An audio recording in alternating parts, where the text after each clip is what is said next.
Ladies and gentlemen, baby, we're about to begin. Ladies and gentlemen, buckle up! We're ready to go.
Are you ready?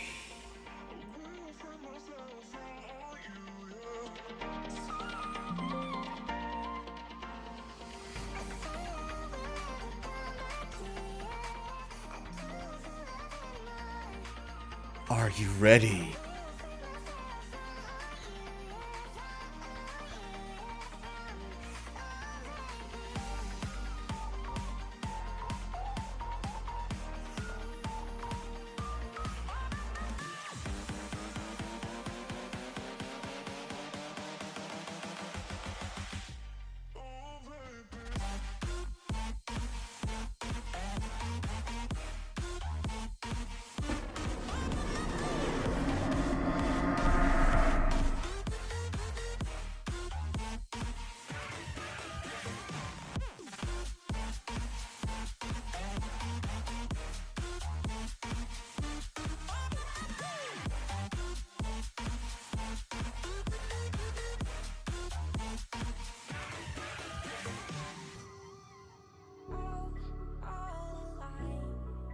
Who changed the music? We were vibing with this. It was a great song. Who changed it? Antoinette. Somebody bring Antoinette here. Who changed my song?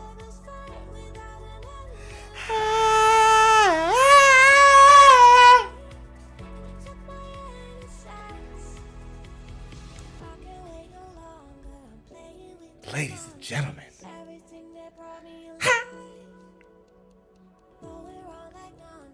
Good evening.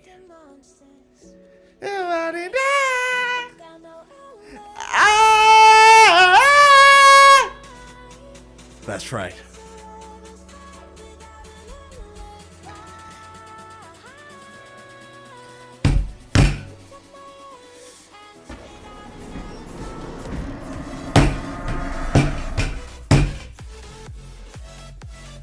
Ladies, gents, mwah! What's happening? Woo!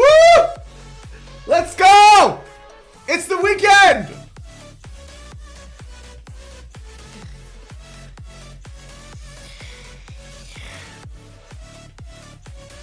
Yeah! That's what I'm talking about. Hello! How are we?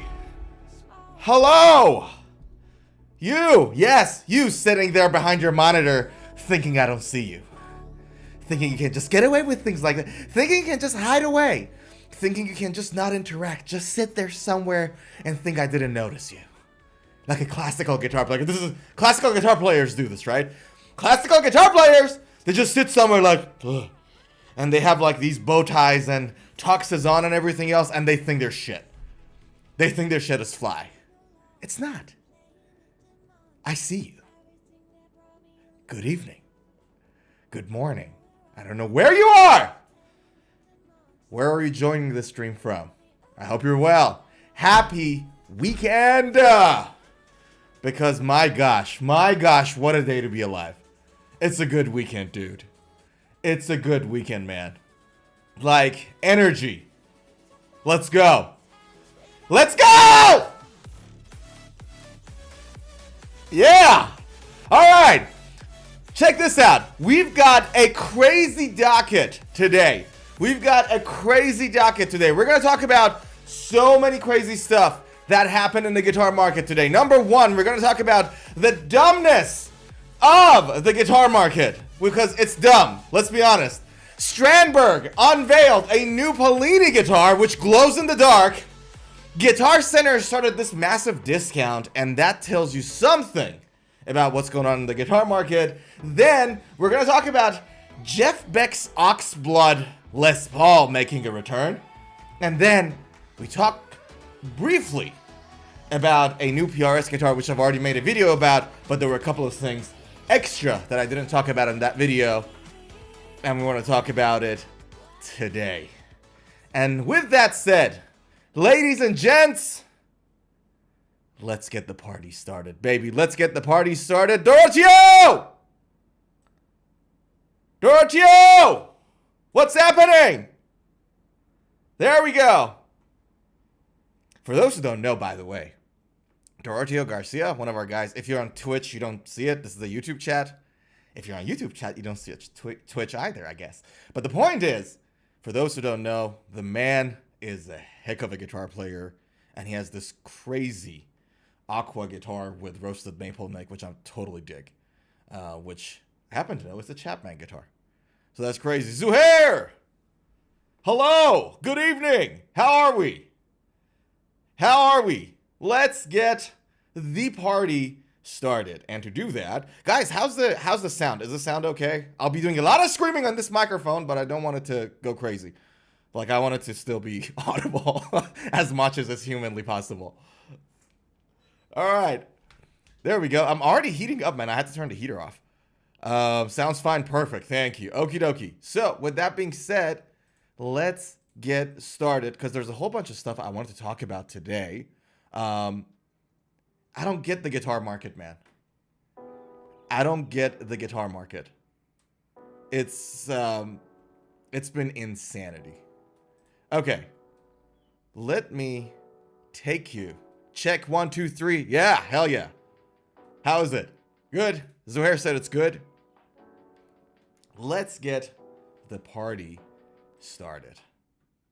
Let me corrupt everybody into the share screen. All right. So you guys remember we talked about Behringer copying Klon pedals. So for those who didn't see that video, we talked about it on stream as well, I think 2 or 3 streams ago.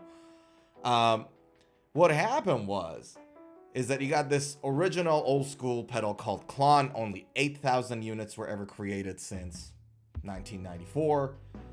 And they looked kind of like this, and then Behringer, the company, copied it. Klon sued them. And then what happened was they changed the design from this to that to get away, like to sort of like dodge that lawsuit, that cease and desist letter. And the insane part about it is that they're still clinging on. They're still clinging on to it. So as you can see, there's a couple of things that's changed here, right? First one is that the Behringer logo from back there has brought to the face of the pedal. And that actually makes a difference, believe it or not, because the lawsuit is not about stopping somebody from copying their work. Hundreds of different companies already copied Klon's work, different shapes and colors, but like the electronic work in it is very, very similar, right? It's basically a copy, just like how, an E Strat is kind of a copy of an old Strat. So the lawsuit wasn't about copying. It was more about the fact that your copy is identical, indistinguishable from the original, right? That was basically the basis of that lawsuit. So what they've done to get around it, corporate, I guess, right? They brought the logo from back there to the front, a tiny little logo, which is, I gotta say, it's just a little wider than like a small mid knob or whatever knob, a triple knob, sorry, rather. It's like, and then check this out.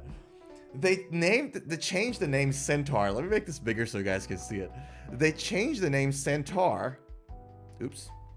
I think I made the wrong one bigger. Hold on. There we go. They changed the name Centaur to Centra.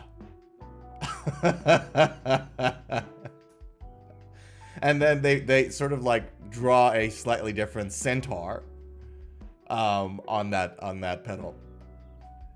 And so this is the world we live in, folks. So yeah, I don't know. There's no news on whether Bill Finnegan has pulled back the cease and desist and then the lawsuit after. But they've done that to sort of get away with it, right? Now, here's the thing. Let me show you guys something funny. And I read something during the week that it made me really laugh. And I thought I'm going to take a screenshot to show it to you guys. Check this out. If I have that screenshot. If not, I'll tell you the story. I thought I took the screenshot of it. But basically what happened was that there was a guitar store. I'm not going to say in which state in the US. They stocked the $69 initial Behringer pedal. So they stocked it. And they ran out of stock within like a day. Behringer has a plastic casing, I think. Really? I didn't know. Won't be surprised at all. It's a $69 pedal. So I won't be surprised at all if that's the if that's the case. But the crazy part about it was that store just went, like, they just sold all of these fake Centaurs out like in a day. And then they brought in a new stock and then raised the prices crazily, like $210 or something, like almost double, right? And then so then what happened was that store that got the Behringer stock put their stock also on Reverb to sell it on Reverb, and Reverb took it down.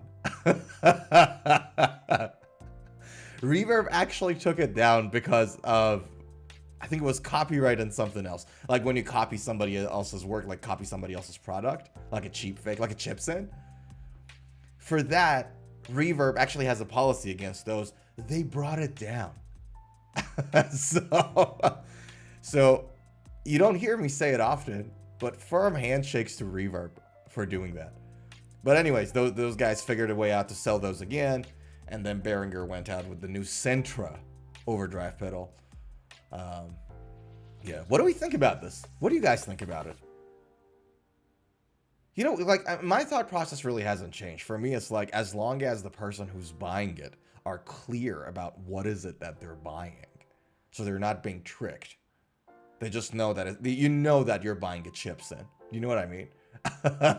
As long as that's the case, for me, it's like, okay, then the only consideration left is just that how can we allow everybody to copy and replicate without stifling people who innovate? Because if somebody goes on and innovate and you don't protect them, like, and somebody comes in and just steal the idea and sell it cheaper and screw that person over, then there's less and less people who are, you know, incentivized to actually come up with new things.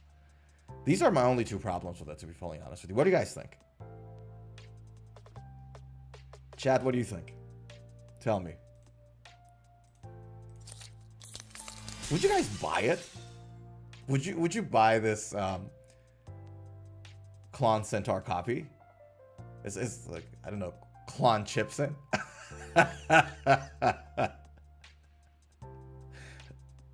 Because it is a Klon chipset if you think about it.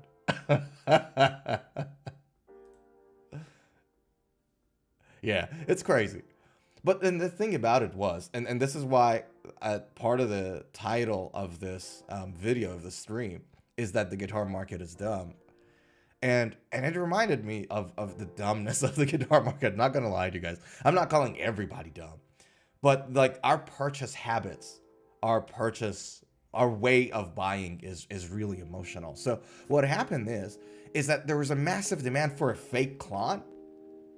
And everybody knows it's a fake Klon. But because it looks like the original Klon, everybody wants it. A lot of people, not everybody. And I was shocked when I saw that store is selling out.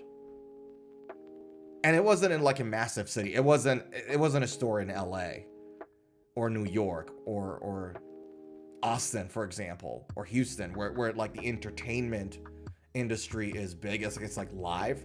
You know what I mean? It wasn't in a massive, like a, you know, crazy big city or state. Like it wasn't in a Seattle. It wasn't in a San Francisco. It wasn't, you know what I mean? So I was really shocked. I'm like, wow, people really want this pedal A. Which is again, one of those things that I'll never understand. Like imagine somebody says, hey, we've got a $5,000 old Toyota, $4,000 very old Toyota, and what we're gonna do, we're gonna color it like a Lambo, and then people rush to it as if it's the Lambo, the more affordable version. But nothing has changed. The motor, the engine, the wheels, everything is the same. It just doesn't make any sense to me. Dorothy said Behringer is not durable as the real thing. Yeah, well, I mean, I agree with you. If the casing is plastic, which you said it, and I take your word for it, the casing is plastic, it won't be as durable, because the real one is metal. Pretty durable metal, I might add. Some of the stuff from like early 90s are still working. Like if you check out Reverb right now, or if you check out YouTube, there are fully functional Klon pedals from the 90s. And like 95 is 30 years ago, guys. That's like 1995 is literally 30 years ago. I think I saw a pedal number 2300 something, which was like from early 2000, fully functional. Just like $11,000 price tag, but fully functional. And this is another thing about the pricing, right? This is like another, again, our purchase habit don't make no sense at all. $11,000 for a guitar pedal, when you can buy something that almost does the exact same thing now for, man, line 6 Helix. I was eyeing it to see if I want to buy it or not. So if you guys haven't seen it, let me show it to you. Hold on.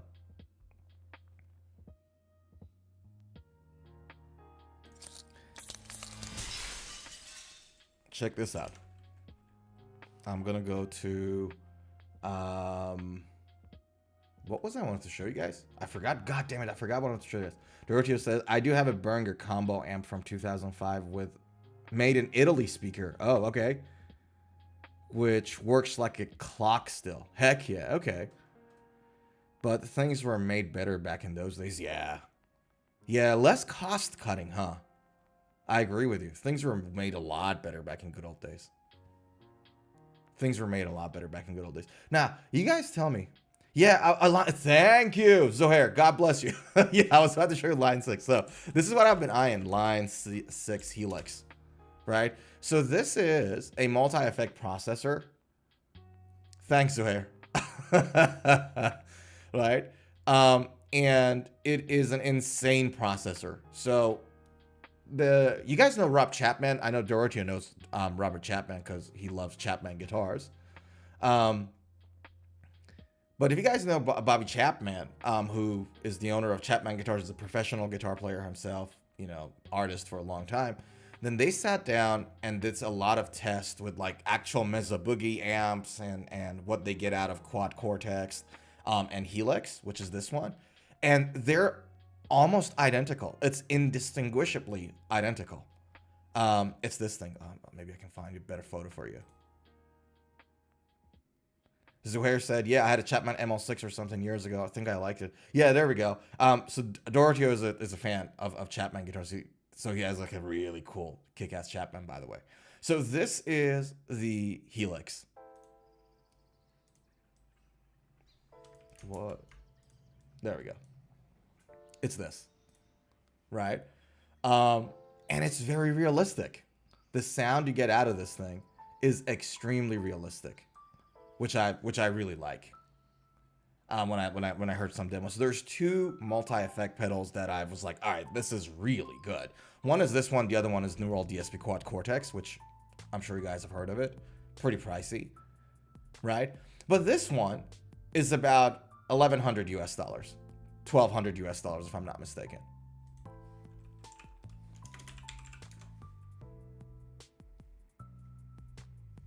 Let me shrink myself again. Okay. Line. Oops. Line. There we go. 6. Helix. Rock and roll. There we go. Oh, no. It's more expensive than I thought. Oh, this is with a backpack. That's the Stadium. So that's a new model. I was just talking about the normal, not the Stadium one. Yeah, I told you $1,200, $1,300. Right? So it's about $1,300 here. And I'm like, so you put that next to one Klon pedal that is selling for $11,000 US on a half price. Did you guys see that screenshot that I posted on the channel not long ago, like a few days ago? So the $20,000 pedal for some, I don't know, I think it's a 4th of July special that he put on it or whatever. I don't know what that man did. But that $20,000 pedal is now $11,000 savings. And the reality is that this will do a million things more than that pedal, and it's way better. So, I don't know what to tell you. Our purchase habits are not really good.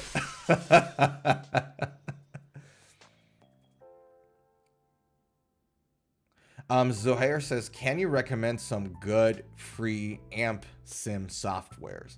Software to which we can connect our guitar by an audio interface and simulate amps and play guitar through those software amps. Zohair, I'll be fully honest with you. I don't know any. I use amp simulating softwares. Like I do use plugins. But I bought the Neural DSP Nully and the Neural DSP was that a Tim Henson one that I bought? Yeah. So I've got two of them, but they weren't free. I bought them. So I can't actually recommend the free one because I haven't done it myself. Sorry, brother. Yeah. I tried Amplitude 5, but the entire thing costs like $200, so not for me for now. Oh, yeah. Yeah, sorry, dude. Like, I don't know it. I gotta be honest with you and say I don't know. How much was that DSP? I know someone who likes it. I don't remember. So I bought it like more than a couple of years ago, dude. Let's check it out together, shall we?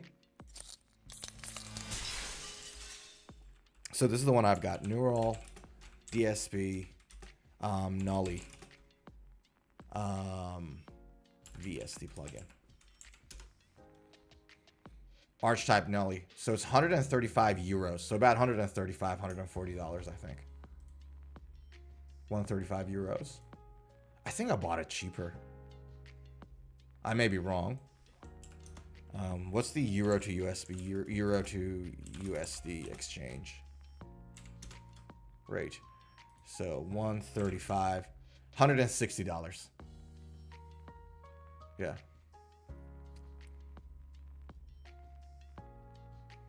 It's $160.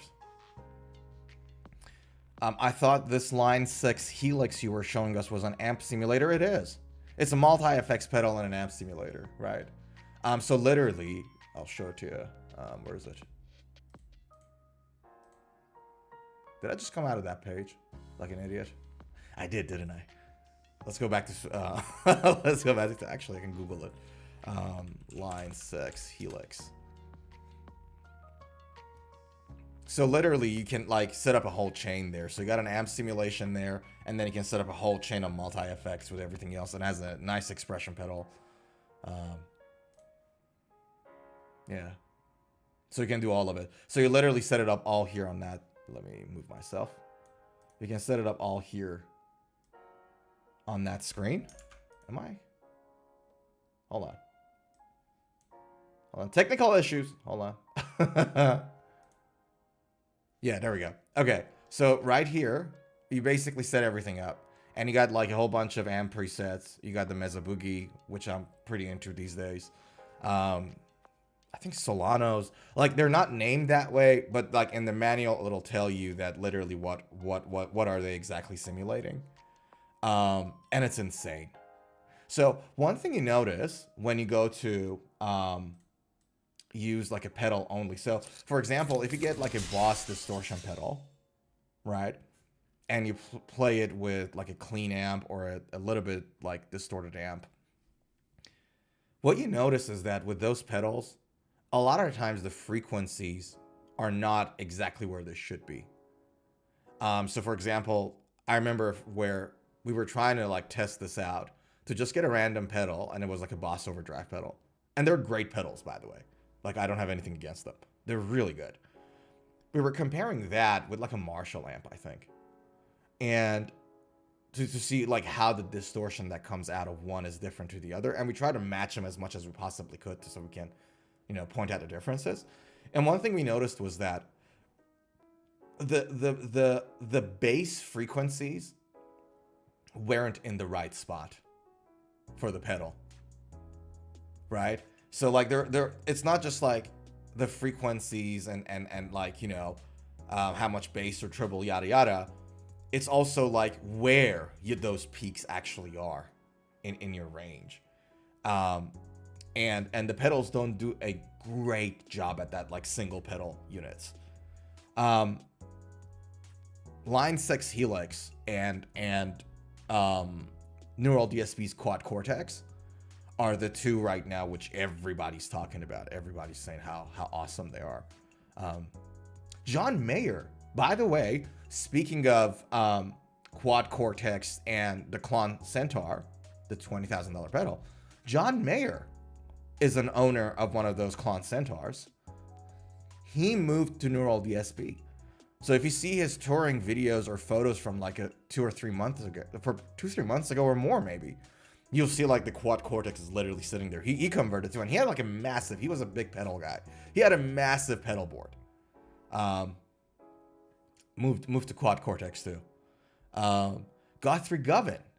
No, actually Guthrie Govan is in with Axe Fractals. Axe FX. Never mind. I'll take back what I said.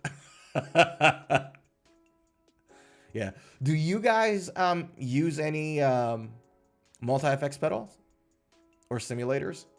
Zohair, Doroteo? Are you guys a fan of using those, or are you guys you got like you do pedals or directly to amp? Some people don't even like pedals. Do you guys use pedals as well? Anybody else? Also Twitch. I'm not ignoring you guys on Twitch. Hello, Twitch. Chat on Twitch. How are we? How are we? So does anybody use a multi-effects pedal? Or are you more like a fan of, you know, the old way?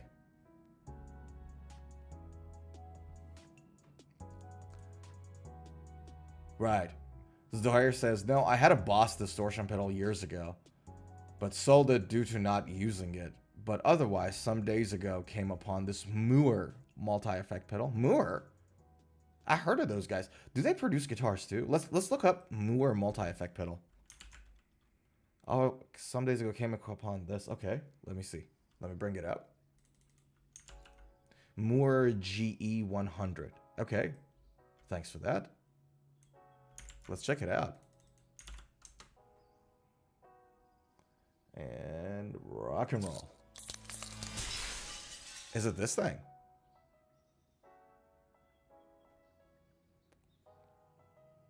Is it this?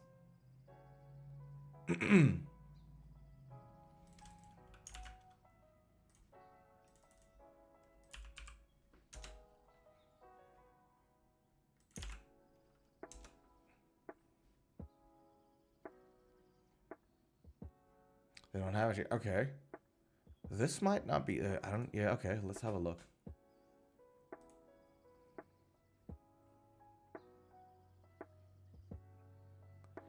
Moore MEGE 100 multi-effect device. You know what it reminds me of? It reminds me of, the screen reminds me of a Casio, like the old school Casio watch screens. Sweetwater doesn't have a quite bunch of stuff when you check it. Yeah, I know they don't. You know, that was literally my thought. I went there and I'm like, okay, to the next. Yeah, I mean, to be honest with you, in a way, it's not a good thing to expect a store to have everything, but it's like Sweetwater, right? You know. Okay. I got a nice expression pedal. It looks like a solid build. It looks like a solid.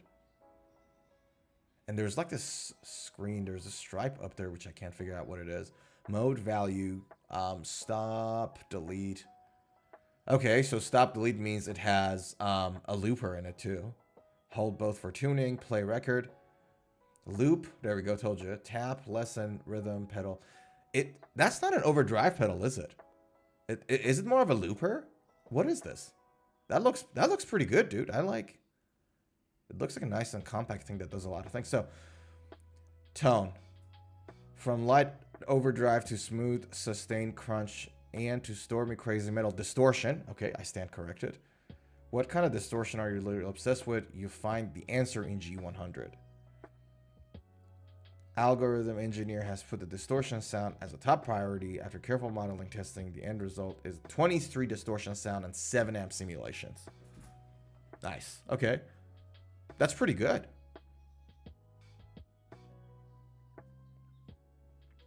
I like it.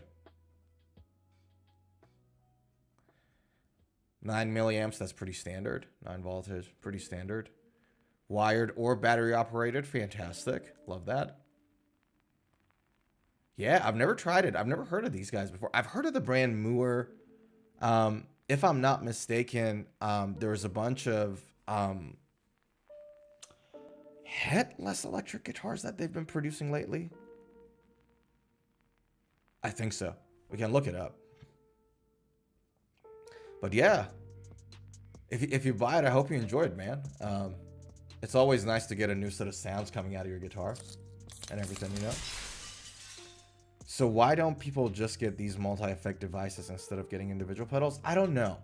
Look, if it was 15 years ago, 20 years ago, people would buy individual pedals because those individual pedals overall on a pedal board would sound better than the multi-effects pedals or closer to, you know, the real sound that they were looking for. But now with technology and AI and builds and just everything getting exponentially better, I agree with you. Now it doesn't make any sense to buy individual pedals. I bought an individual pedal, and I'll tell you why I did it. I bought a Dumbness Deluxe overdrive pedal. So the overdrive distortion pedal. Klon style, by the way. A little bit more pricey than like a overdrive pedals. But I bought it because I don't use it as an overdrive. What I do, I use it is to tighten the low end of my guitar. So I add a little bit of gain. Don't touch the level. Just bring the bass down, like half a degree. Just a tiny bit. And that's all I do. And what that does, it does a bit of a boost. And it tightens the low end of my guitar. So that when I chug, I get a tight low end, but also I hear my attack, and I really like that. So that's the reason I bought that individual pedal, but then the output of that pedal goes into my multi-effects. So with like 2025 technology and build quality, I don't think it makes any sense to buy individual pedals at all. Cost wise, doesn't make any sense. Sound wise, doesn't make any sense. Logistics doesn't make any sense. So I agree with you. I don't see a great case to be made for, unless like there's this one unique handmade like special guitar pedal that came out a certain way and somebody really fell in love with it. I don't see any other scenario. Why should somebody go and buy a whole pedal board of stuff unless you love it? Like, again, going back to what I said earlier about our buying habits are illogical. you need 1 or 2 guitar max in your life. There's, I'm the one sitting here. So don't you guys for a second think that I'm saying that everybody else is illogical and I'm the logical one? No. No. That right there is a proof that there's absolutely nothing logical about what I do when it comes to buying guitars, okay? I'll just put it out there. Absolutely nothing logical about it. But yeah, if you like, there are some people who love pedals and they want to see a massive pedal board and stomp on them and all that. And that makes perfect sense. In that case, I guess that makes perfect sense. You love it, you do it. Yeah. I just can't like headless guitars, but I don't have any experience with them. Just seem odd to me. Tell me, what about it seems odd? And I'm by the way not trying to convert you out of it. What specifically is it about it? Is it just like you don't vibe with it, or is it like a specific thing about it that you don't like? I'll give you mine, right? You know Strandberg guitars, right? Surely Sweetwater has some Strandbergs to show. And we wanted to talk about a Strandberg guitar today, actually. Nothing logical needed. Just follow your heart. Preach, brother. Preach. The good thing I love about buying used guitars is that they're often customized in special ways. Like often don't find Squire Strats with 22 frets. Yeah. But Guitar Center used often has them with 22 frets. Oh, that's crazy. Okay. And unique pickups and such. Yeah. I think, who was it? Grabbed a Hello Kitty Fender guitar. I got one there. And then took like some crazy Simmer Duncan, like heavy metal set of pickups in it. And it sounded crazy. And it was on the secondhand market. It was selling it. Yeah. You're 100% right. Imagine. Like some crazy customization. Like a Hello Kitty guitar for kids. And then suddenly sounds like Lamb of God tones. Yeah. I'll tell you about the headless guitars though. And it's actually a really good segue for the next topic because the lack of headstock feels like it's decapitated. I don't know how to tune those guitars, but often because I haven't used them. Of course I haven't used them. I guess it just looks odd, but that determined my choice to buy. Yeah, no, that 100%. No, that's fair enough. That's more than fair.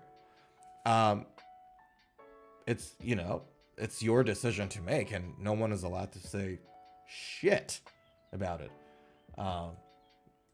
There's no question about it. It's a weird vibe. Okay, so when I played with these, and I haven't played with this specific model, but the Strandberg Boden, for example, that I played with, I think 2 or 3 different Bodens, which is the same shape, same design. I'll tell you how I felt. So the tuning, first of all, is actually done here with these knobs. So you literally like screw it, right? Here's what I had against it, and I wanted to talk to you guys about it. So see here, maybe I'll show a better photo. Maybe this is a better photo. No, actually it's not. Okay, so you guys can see that this is a floating bridge guitar, right? So you can see the whammy bar here. It has a floating bridge guitar. It's a floating bridge guitar. So I'll show it to you here, maybe Strandberg. Like a better photo with a white background so you guys can see clearly.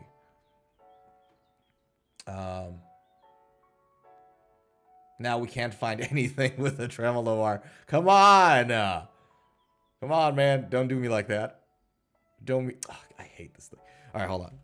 I'll show you guys some beautiful Strandberg neon orange. I've been eyeing this out. That's a beautiful guitar, by the way. Check this out. Here we go.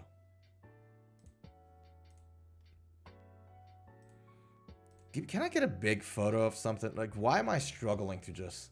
For one photo, I have to beg the internet. Just show me one nice big photo for love. For the love of God. Alright, there we go. Please.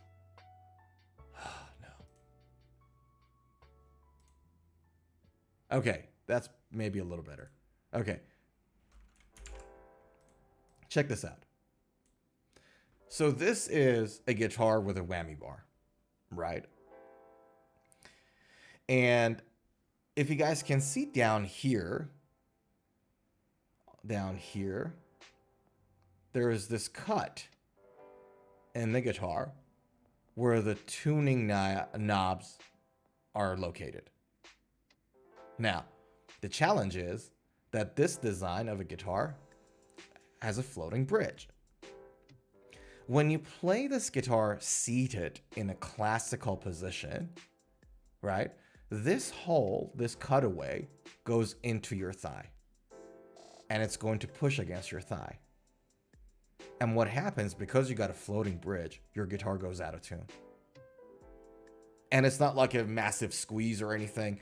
This tremolo bridge doesn't have a stabilizer, so it's actually pretty smooth, right? But because your thighs touches it, your whole guitar goes out of tune. That's like one of my problems with the Strandberg design, with the headless Strandberg design. The second problem I've got with it is the endure neck. So they've got this weirdly carved out Strandberg endure neck. They have this weirdly carved out neck where like that neck sort of like has a trail. See how it starts from here and it curves? And that is supposed to accommodate for your hand going like this on the guitar neck. So from the top like that, and there's this like rail that guides your hand through it. And I didn't like that either. So there are some design problems with it. But if it's like a matter of just like it being a headless guitar, it's actually light. Headless guitars are very light. They're very, very, very ergonomic, and they're very easy to play. The reason I'm considering to actually buy that orange guitar that I showed you guys, this one, I'm really considering it. I'm selling 5 of my guitars, so once I sold those, I'll probably buy that. But the reason I'm doing it is because a lot of playing has had a big physical toll on me. Lucky for me, my doctor on Thursday rather, confirmed that I don't need surgery on my wrist, so that's good news. But now, because of just playing a lot, I've been thinking about buying something more ergonomic that is easier on my back and my everything. Yeah. So are you selling 5 of your guitars to buy one of these headless guitars? No. I'm not selling 5 to buy one. I'm selling 5 to reduce the collection, the size of the collection, but also then use some of that money to buy a headless guitar. Because to be honest with you, I was so like into growing a large collection of guitars. Because when I was a kid, I was never allowed to play. And then my parents were very, very strict and traditional. And so then they bought me a guitar, but a classical guitar. That's why I don't like classical guitars. Right? Because metal was like evil. You know, Metallica was like evil and satanic and all that jazz. My parents were very extreme. And so I wanted to grow a massive collection of guitars. And right now I think I have 11 at home. And it's good. It's fun to have 11 guitars. For fairness, I bought 10 of them. I sold 2 this year, and one of them was given to me by a sponsor for a sponsored video.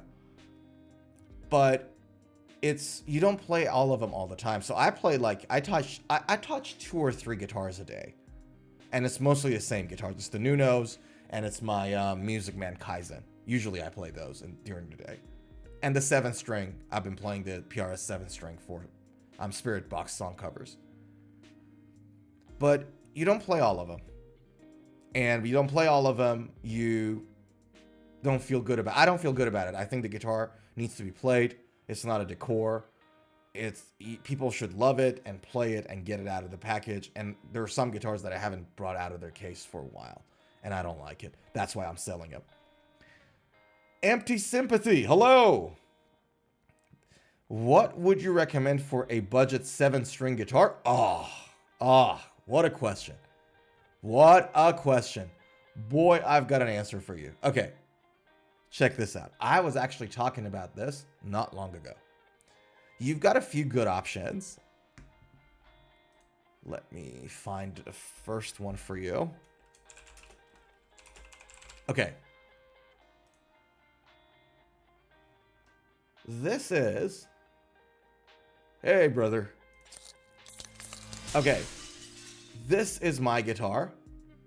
And it's a PRS SE. It's not budget, because PRS says even the SE models are... Even SE is the more affordable model, right? They're more expensive. I can wholeheartedly recommend it. So, how much is it selling right now? Empty Sympathy. Like, I don't know your name, brother, but I don't want to just call you Empty. Where are you located? Are you in the US? So that I can find the right website so it shows you the right pricing where you are. Like, if you're in Canada or if you're in Australia, the pricing is going to be different. Are you in the United States? You're in Bahrain. Okay, didn't see that coming. Hey there. Okay. God, that's the magic of internet, dude. I wasn't expecting anyone from Bahrain. How are things? Yeah. Okay, I'll go with US dollar then. I think that will probably give you the best, like a most accurate pricing on that. Let's go to Sweetwater. Oops. Sweetwater. There we go. And PRS Mark Holcomb SE7 string.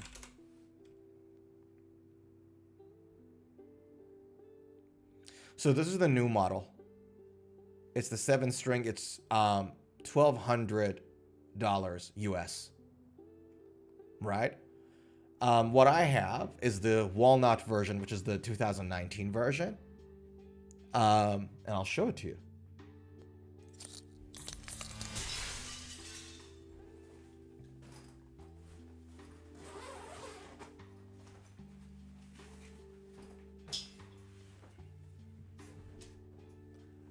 I'll tell you, it's an amazing guitar.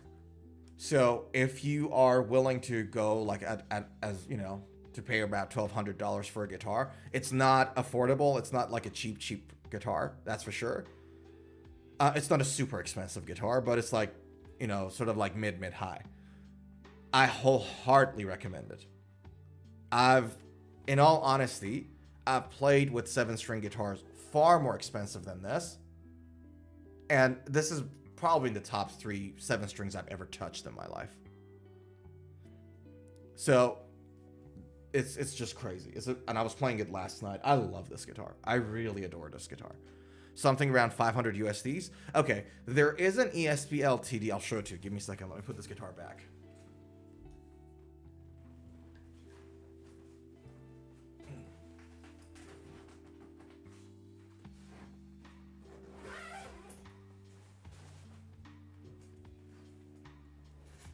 Okay, so let's go and share my screen with you guys. Hold on. Hola.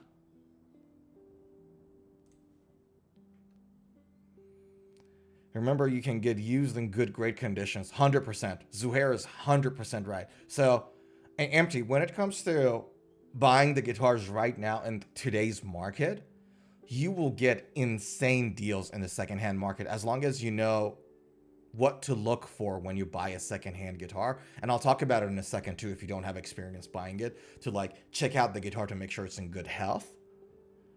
Secondhand guitar market right now, because the market is so saturated, we're coming out of a COVID situation where companies just sold stock. And now the market is like saturated with stock right now. And so if you're like, I've been trying to sell like 4 of my guitars for months and no one's willing to buy it, even at a half price. Like, and I'm not going to go lower than that. So I'm just holding on to it for now until the next few years something changes.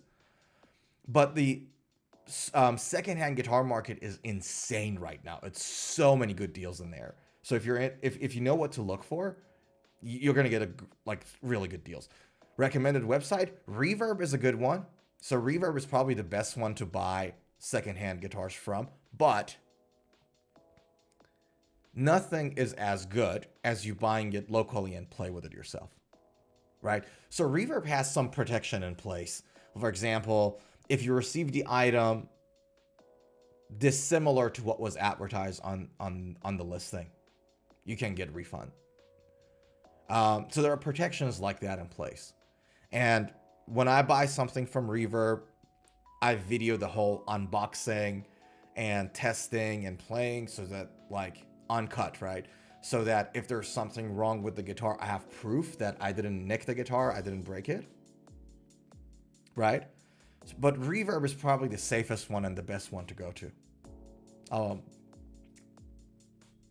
if that's the case. However, I always say, buy the guitar in person. Not only it allows you to test it before you give the money out, because you can get refund, but you've already, parted with your money.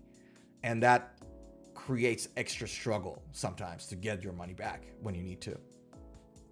Right? But go in person. If you can find your secondhand guitar locally, Facebook Marketplace, for example. I don't know how prevalent Facebook Marketplace is in Bahrain, but you should be able to, like, go and play and figure something out and find a good deal. Okay, let me share my screen. Sorry, give me a second.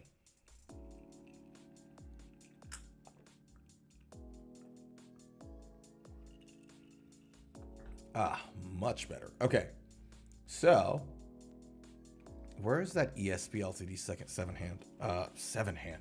string? ESP LTD 7 string. It was like a Les Paul shaped ESP used to have. Maybe I should Google it. ESP LTD Les Paul shape. I think it's called Eclipse. Yeah, there we go. Eclipse 7 string.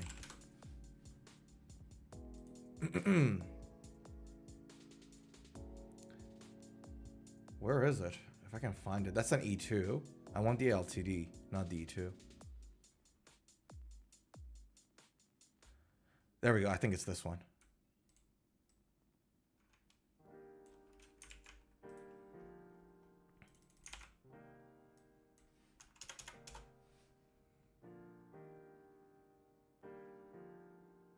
Nope, none of them. I think they don't have them stuck there anymore, do they? Hold on. Okay. So this is $600. So close to your mark. And I've played with this guitar before. It's a reasonable 7 string. It's not a bad guitar at all. I played with it once briefly, and it was pretty legit. And ESP has also made the 8th string version of it as well, if that's something you're also into. Yeah. So guys, you can check that out. That's something I would recommend. It's pretty easy to play. It wasn't that crazily heavy.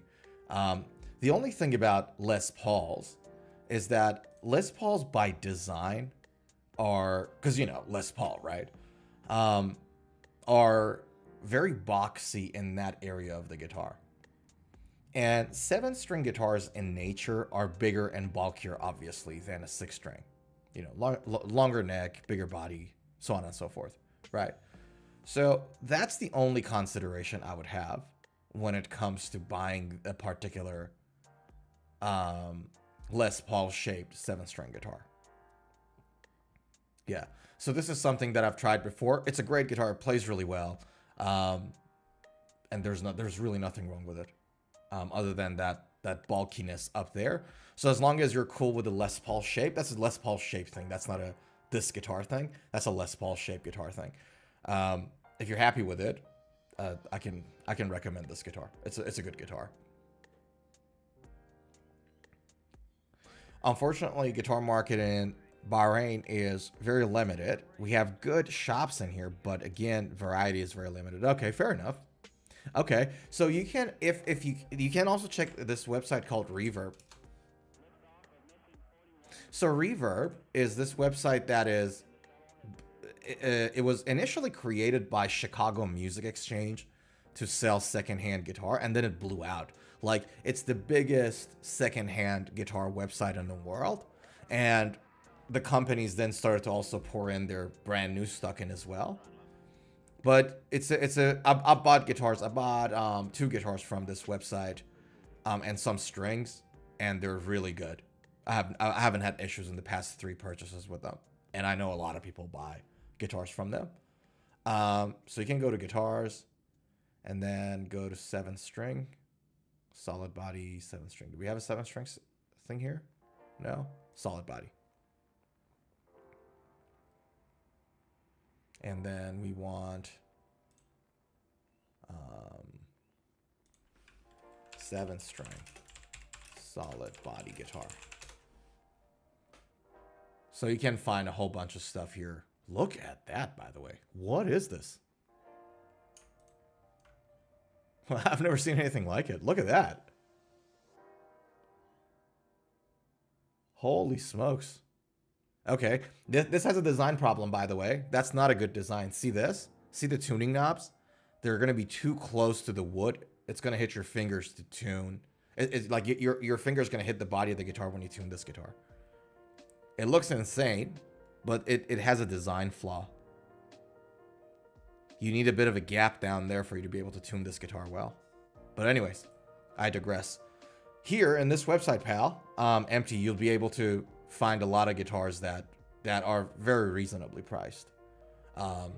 Secondhand market is a good market right now for buyers. Yeah.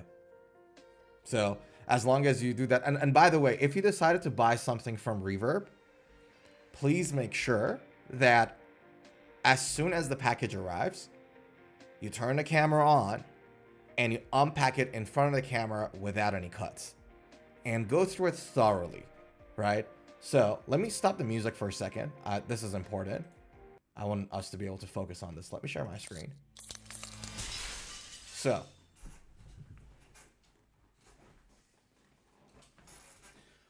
let's just say you got a new guitar. You bought the guitar from Reverb. Okay. And then the box arrives, you turn the camera on, you unbox everything, you take out the guitar. Here are some of the things I think that is a great idea for you to check when that guitar arrives, right? Obviously, you plug and play and see how it sounds like, but everything else. But number one, and by the way, you can ask all of these questions. You're more than welcome. You're more than allowed. And I encourage you to do so. Ask these questions from the buyer before you buy. One of the things I do when I buy something from Reverb is that I ask questions. And if the guy who's answering me is being an asshole, I know I shouldn't buy from that person, right? A customer service that a person in the secondhand market gives you, like provides you, is a very good indicator of whether you should buy from them or not. And so if you ask like 2 or 3 questions and the guy gets annoyed, that's not the person to buy a guitar from, okay? So you can ask all these questions from them. But one thing I like to do is that I like to look at my guitar from this angle and make sure that there's no twists in my guitar neck. It should be flat. I look at it from this angle, make sure there's no bumps and it's flat. Look at the headstock, make sure there's no cracks, and rub my hand on both sides of the neck to make sure that the frets are not sharp. Things of that nature, right? Another thing I like to do is that I, put my guitar, plug my guitar into an amp, and I play literally every single fret to make sure that there are no dead frets. And then you play with the pickup selector and make sure your pickups are working fine and healthy. Basic checks like this, and there's like heaps of resources, websites there. I actually should do it. I got a lot of experience buying guitars. I actually should create a checklist for everybody and just put it somewhere for free for you to have a look at it. I'll do it. That's an excuse. I'll do it this week. To like a guide to buy a secondhand guitar. But bottom line of it is that ask any questions you got from the buyer on Reverb, and then when the guitar arrives, unbox it and inspect it on camera. And if there's any issues with it, you can always go back to Reverb and say, hey, Reverb, oh, hey, dealer, this is like a problem. I'll tell you guys a very good story about this, and it's a happy ending story. I'll tell you. Let me bring that guitar up. Griffin says, "Nice guitar, dude." Thanks, Griffin. Appreciate it. This is an ESP Eclipse EC100 Gold Andromeda. So this is the guitar I'll show you guys. It's pretty good. So from this angle, it's red. From this angle, it's purple. And it's not on camera, like in person too, when you look at it. From this angle, it's like red. It's like honey red. There's like whatever this color is. It's pretty accurate what you guys can see right now. And then it becomes purple. So I really like it. It has Fishman Fluence pickups in it. It's a metal guitar. And I have a lot of fun with it. So, let me show you guys this. Do you guys want to hear a really good Reverb story of a challenge that I went through with a very expensive guitar?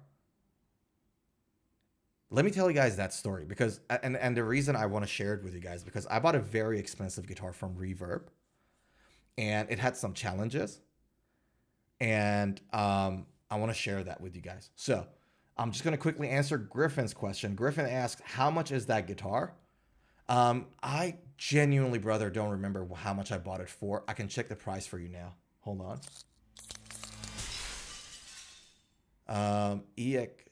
Eclipse EC1000. Oops. Gold Andromeda. They don't have it anymore. Okay. So then let's check the secondhand market. Empty says, thanks a lot, man, for your suggestions. But anytime, brother. Anytime. That's what I'm here for.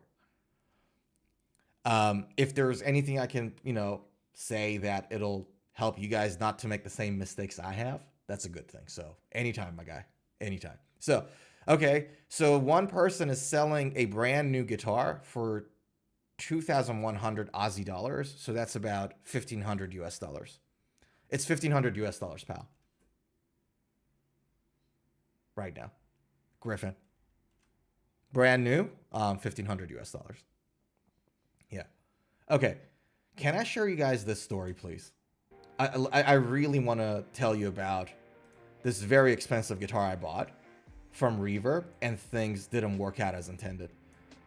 So, let me bring that guitar. Hold on a second.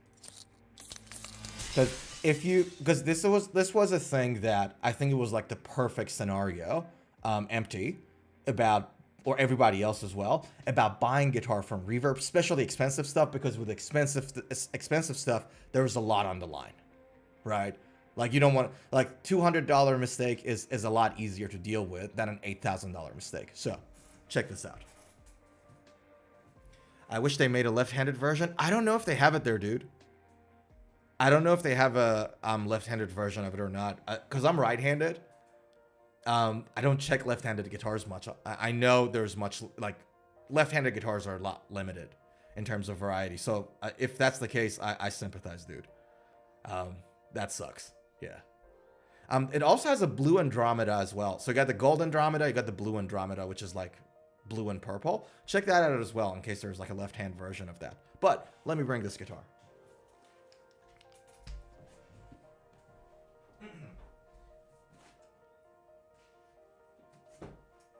Okay. So,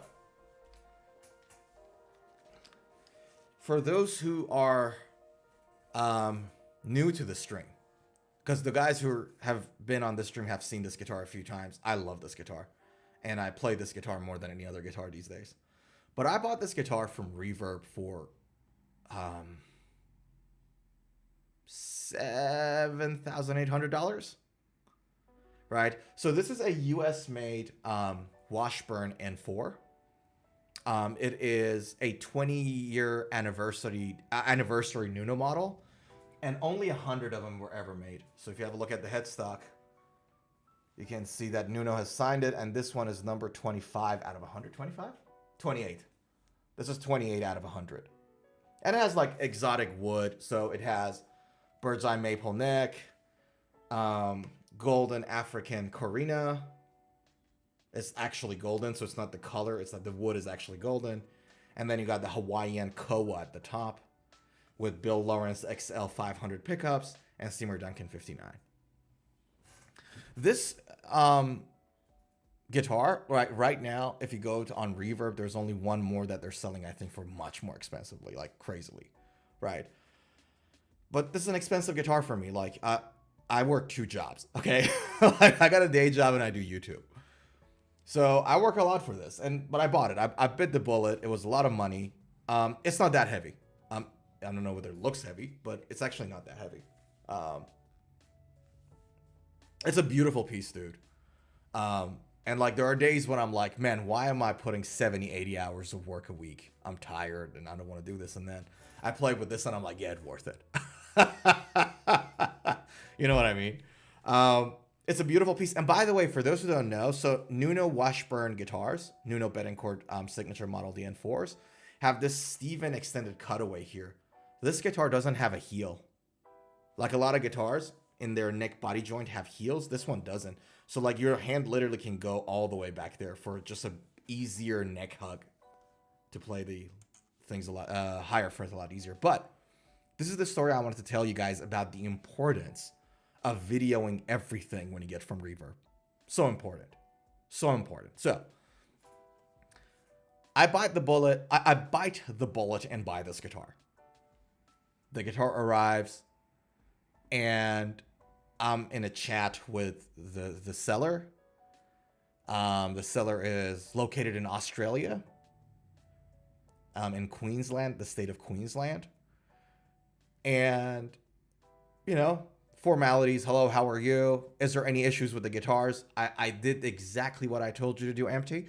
So I asked questions. Hey, are there any twists on the neck? Because twists on the necks, guys, it's really hard to fix. Like, if there's any pickup issues, you can fix the pickup issues. You can take it to a luthier and fix it for $100, right? Twisted neck, really hard to fix. There's issues in the guitar, structural issues that are extremely difficult and pricey to fix, and I don't want to deal with it, right? Is the neck twisted? Are there any hairline cracks, any cracks somewhere on the headstock? Does it hold the tuning well?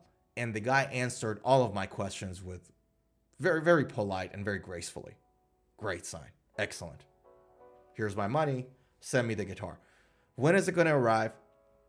He's like, look, it's going to come to you in a couple of weeks' time. The ETA of that. But, and on the day he told me, so the day he sent me that text was a Friday, right? He's like, look, I can't take this guitar to a depot now and have it sent to you. But this guitar is not going to start coming your way until Monday, which means that the guitar is going to be sitting in a cold warehouse, not being well taken care of over the weekend. If you don't mind, I'll send this guitar to you on Monday. I know I promised I'll send it on Friday, but it's going to sit there in the warehouse and I want you to have a good guitar, like the guitar in a good condition, which I was like over the moon. I'm like, God bless you. Hell yeah. Send it to me on Monday. Send it to me on Tuesday. I'm down with that. If you're willing to take care of the guitar, I'm down with that. That's a great sign for a seller. If the seller's taking care of the guitar, that's good. Anyways, the guitar arrives and I did exactly what I told you guys I do every time. Turn the camera on, exact same camera that you guys looking at me through. And on, you know, everything. Just went through all of it. Did a full, like, took me 2 hours to inspect this guitar in its entirety. There were some issues with the guitar. And I was like, my heart went, right? Because I spent almost $8,000 on this guitar, and I'm not the richest person. I had to bite a big bullet to do it, okay? It was a difficult purchase. It wasn't easy at all. My heart went, So I'm like, all right, what do I do? What was the issue? I'll tell you what the issue was. 2 issues. Pickup selector didn't work well. So the bridge pickup, which I mostly use, I play rock and heavy metal mostly. So this pickup is what I almost always use, right? And that pickup wasn't working. And I'm like, okay, not good. All right. And then the pickups selector had some issues too. And then the guitar was too noisy as well. So I'm like, all right, well, what do I do? Now, guys, I know how to do basic guitar repairs. So I opened up this. So I took photos. I took a video. told the guy, look, this has some issues. I'll try to figure out. And then if it's easily resolved, I won't ask for a refund or some money back or anything. If I have to take it to a luthier and it costs me a lot of money, then let's figure something out. And he said, all right, that's fine. We can do that. So anyways, I opened the lid back here up, check everything. And it wasn't his fault. The seller's guy, right? I'll tell you what the issues were. There was a bit of a rust here in the pickup selector, and you can use a derust spray and fix it. And I took this to a luthier because I couldn't figure it out myself, and he did it for me. And the pickup issues were resolved. And when I opened the cavity and I checked it at home, and the luthier guy confirmed my finding, the cavities inside guitars, guys, have conductive paint shielding in them. So basically, they create a Faraday cage in this. The idea is to ground every single electronic shielding. Yeah, exactly. I really did not do a good job pronouncing it, did I? Conductive paint shielding. Is that better? That was not a good pronunciation of the word shielding. But it has a layer of conductive paint in there. Okay? And what that conductive paint does, it helps to ground the circuit inside the guitar. And so a lot of times when you guys plug a guitar into an amp and you hear a lot of static, a lot of noise, it's because of the shielding. Like, it doesn't exist. It's not grounded enough. Then when you touch the guitar or metal part of the guitar, the noise go away. That means that your guitar is not well grounded. And this had that issue, but it wasn't the seller's fault. The shielding... I gotta go to the other camera. Hold on. I gotta go to the look at me view. The shielding... Look into my eyes. Look. The shielding was there. It's just that because it's a 23-year-old guitar, that shielding lost its conductiveness. I'm doing the best I can to pronounce things, guys. My mouth is dry, so hold on a second. Give me. Hold on. Don't move. Let me just have my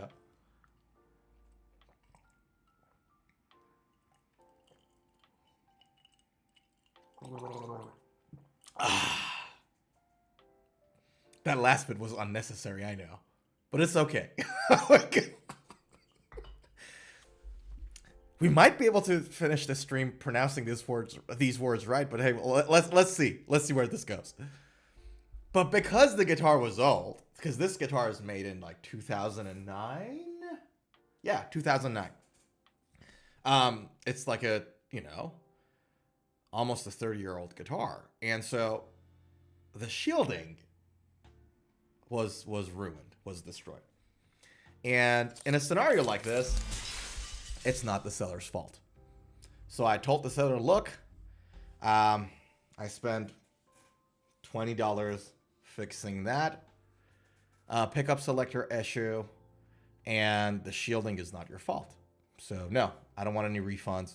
God bless you. Thank you very much for taking good care of this almost 30-year-old guitar without a damn scratch on it. And that was a happy ending.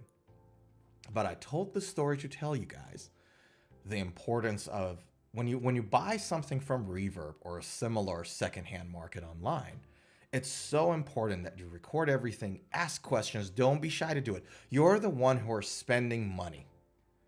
You have every right, like, not to be rude, not to be annoying, not to be a Karen. You guys get the deal, right?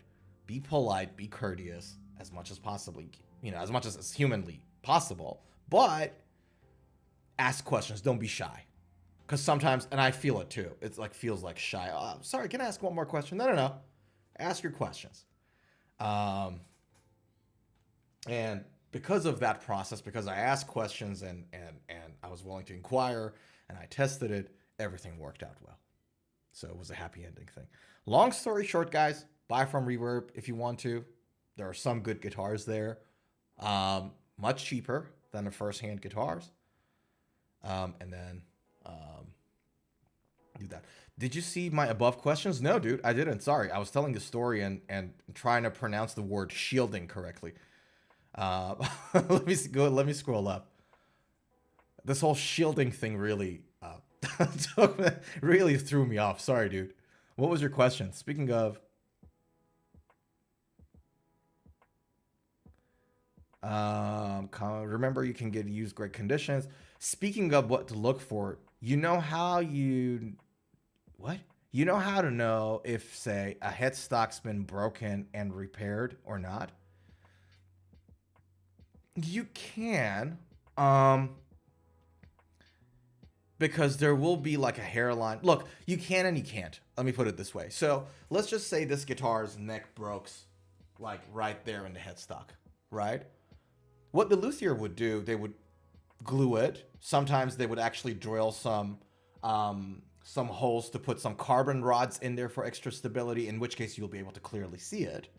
But sometimes they don't. They just use glue and they go, you know, finish with it. Now, if you got a colored neck and headstock, they can recolor over it. And color, unlike stain, is actually a layer on top of the wood. So in that case, you won't be able to see it.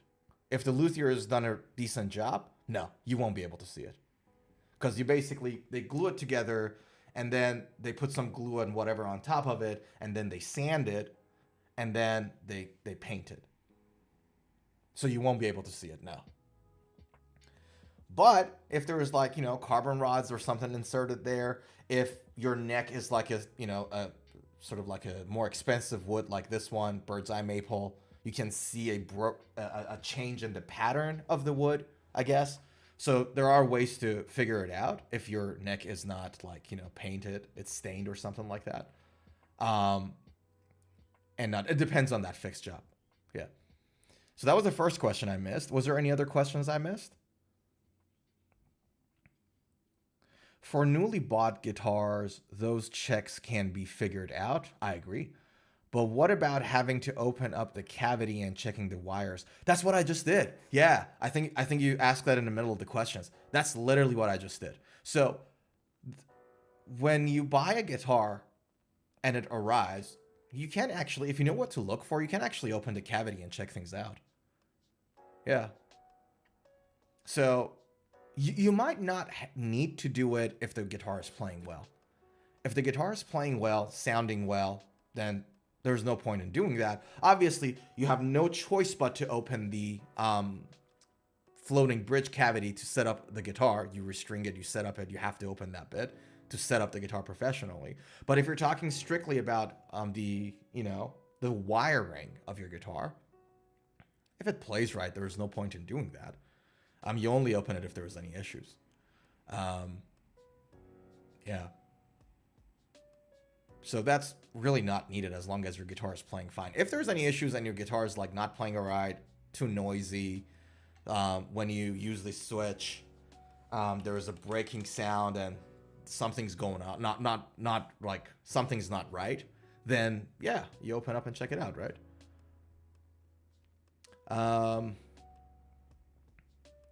I think I went through all of that. This guitar reminds me of Reb Beach so much, beside Nuno. Yeah, we talked about that guitar last week, didn't we, dude?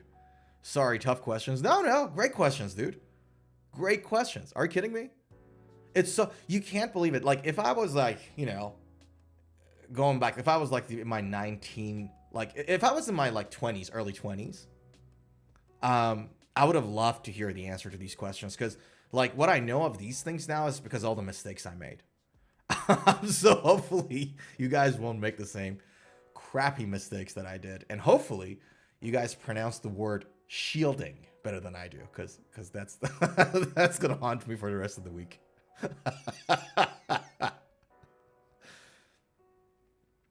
Yeah, because I'm never buying a repaired headstock guitar. That's a good choice. I share the feeling. I agree with you. I will ask simpler questions henceforth. Please don't. Honestly. Like, ask me simple and the complicated questions. And like, if I don't know the answer, like there was a question earlier on about um, free guitar plugins, right? And I don't know the answer to that. And I'll honestly tell you, look, I don't know the answer. I don't have any recommendations for like an affordable or very free, like a free VST plugin. And there are some questions that I know the answer of, like buying stuff from Reverb, and I'll tell you about it. And we can all have fun together. Okay, let me put this baby back. Hold on. Where's my guitar? Oh, there we go. So one thing I do, guys, like very, very easy and simple care that goes like miles with your guitar. You need two things to just do like a general maintenance of your guitar, like cleaning. One is a paintbrush. And the other one, and I got two of them, and you don't need two, you only need one, is like a nice microfiber rag, cloth. You can use this or that to clean the guitar. Do a bit of a nice paint job on it. Get all the cavities. Get the headstock. And do a nice gentle wipe. And that little bit of a love that you show to this guitar, you guys not gonna believe how much it actually matters in long terms, especially when it comes to like rusty fretboards, your frets rather, your guitar looking ugly, your guitar aging too quickly, things of that nature. Just a little bit of love. All right, let me put this back.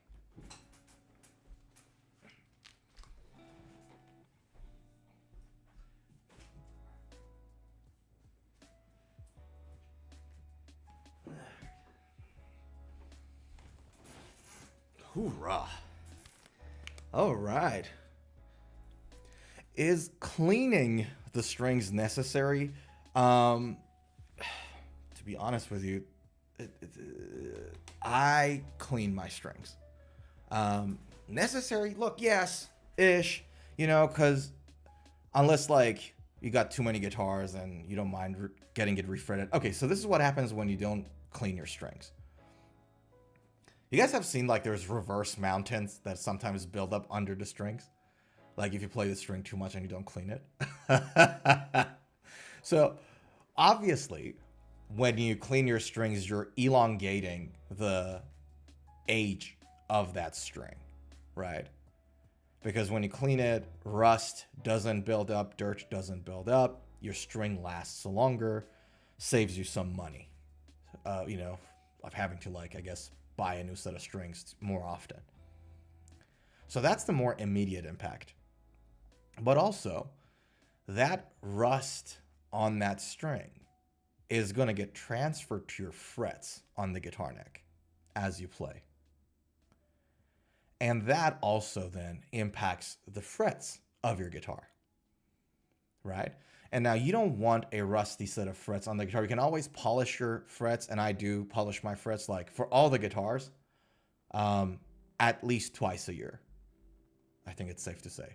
Maybe for one or two of them just once so far because I bought them a little later. But once or twice a year at the very least, minimum. For the guitars I play more often, probably 3 times a year, 4 times a year. Just a little polish. Because that rust on the fret is gonna then cause some issues. So sometimes it's gonna build up in the fret cavity and it's gonna get the fret to come out of the headstock in more extreme cases. Did I say headstock? Sorry, the fretboard in more extreme cases. It's gonna make your guitar sound less bright, very important. So if you got like dirty strings and if you got like rusty fretboard, the guitar is not gonna sound as neat. It's gonna not sound as bright. Also, when you do like bends and releases or when you do vibrato on a rusty string and a rusty fret, that actually has a lot of noise in it. There's a lot of kind of noise in there. And that's not a good thing either.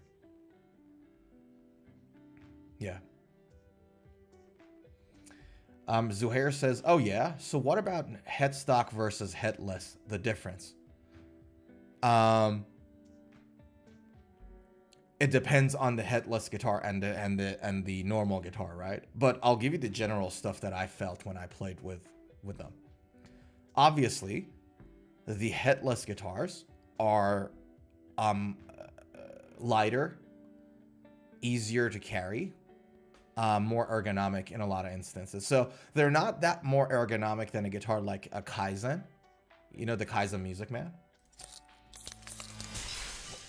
This guitar, Kaizen. And we covered it in one of the older, like maybe stream number 5 or 6.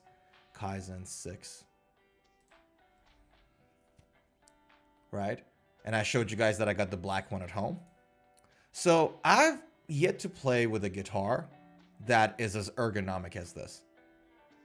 And Strandbergs are kind of on the same level with these ones. So I brought this up to say that headless guitars a lot of times are very, very ergonomic and very light and easy to play. But the issue with headless guitars, and especially the Strandbergs that I told you about with floating bridges, is that it's, you know, it's gonna, that tuning knob is gonna hit against your thighs, and then your guitar is gonna go out of tune, for example.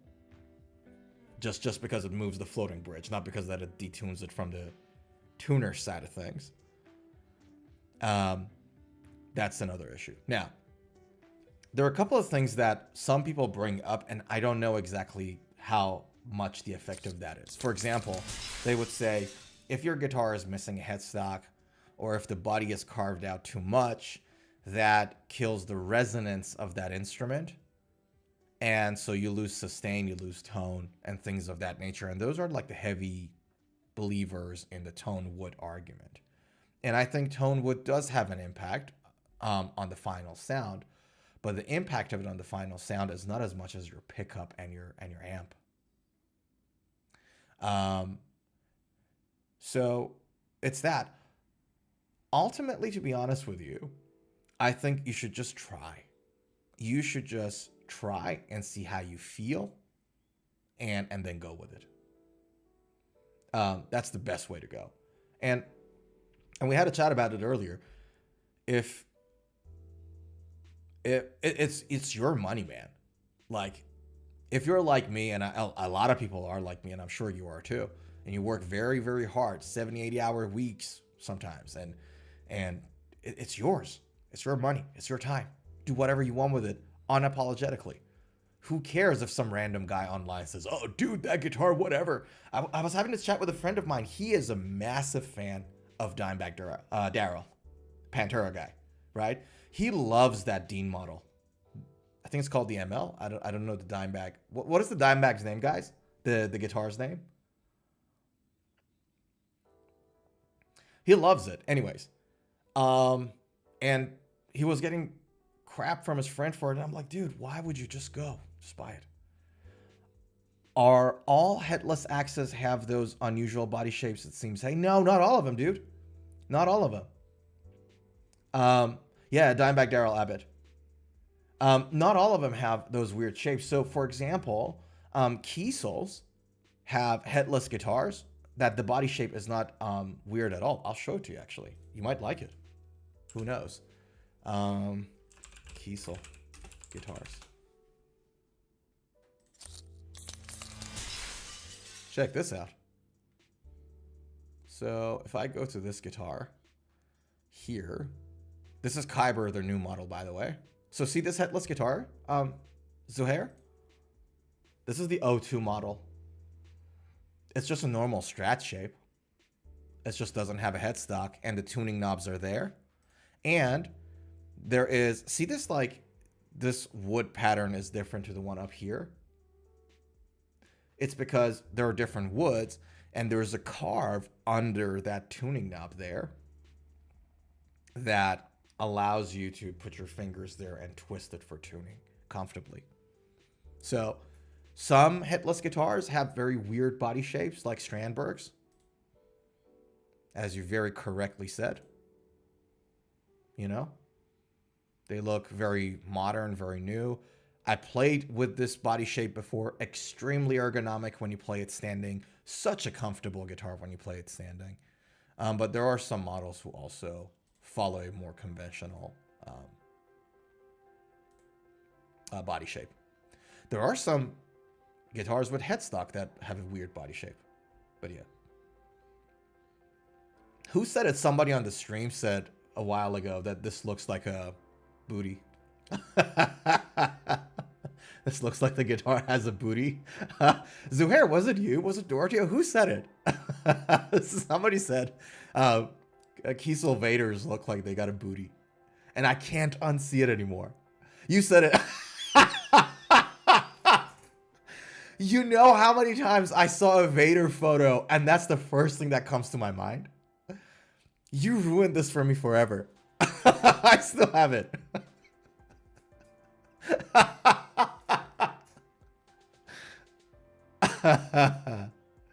Good Lord. Yeah. Okay, so that's the thing. Can I quickly talk about the Glad? All good, brother. See that? Yeah, Empty saw it too. This is a curse. And I don't know when we're gonna recover from that. But from now on, every time everybody here on the stream right now, YouTube and Twitch, you see a Vader. Yeah, it's a booty. But guys, this one also while we're on the topic, can I quickly show you guys this guitar? So Strandberg is doing this is a new Plini signature Strandberg guitar, and one cool thing about it is that all of these shapes, as well as the moon, as well as the inlays on the side of the neck, are all lumen lay. They glow in the dark. Let me stop the music. Check this out. Check this out. It's so cool. And they're doing a deal with the Nano Cortex. So you guys remember I talked about Neural DSP's Quad Cortex being like a very good amp simulator. This is the mini version of that, and they're doing a deal right now that they just like give you both of them for $2,300. Yeah. So check this out. I'll show you guys.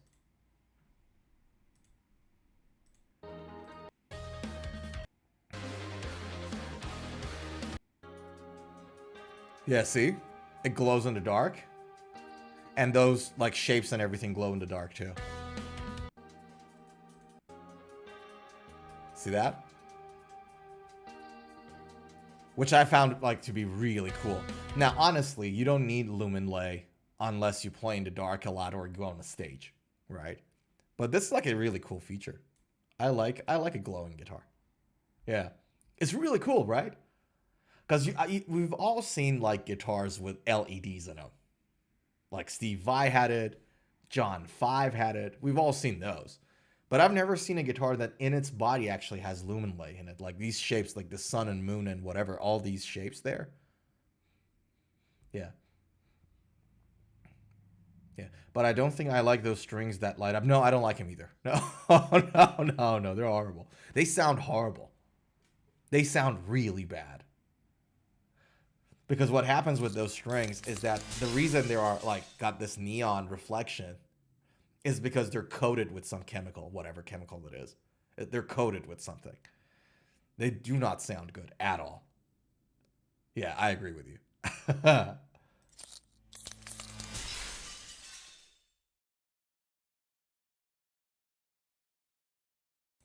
But yeah, that's the new Strandberg Mirage Plini signature model.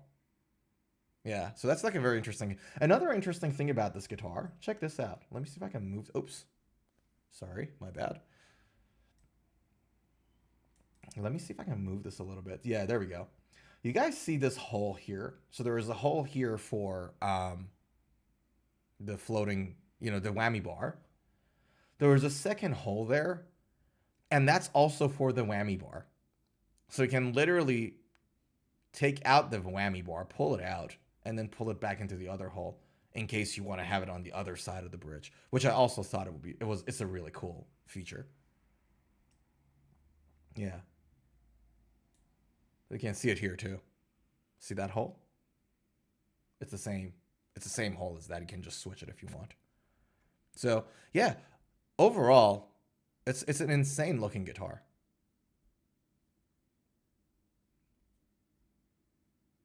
Yeah, yeah. Isn't it crazy?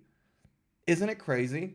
So it's useful. The only scenario it's really useful is that if you want to play, like if you want to hold your pick and hold the whammy bar at the same time, and you want to play on the lower strings, that's when it's useful. Yeah. Because you don't have to bring the whammy bar all the way from the other side and then hold it and play. Because when you angle the whammy bar a lot, you have to push it harder for it to have the same. Yeah.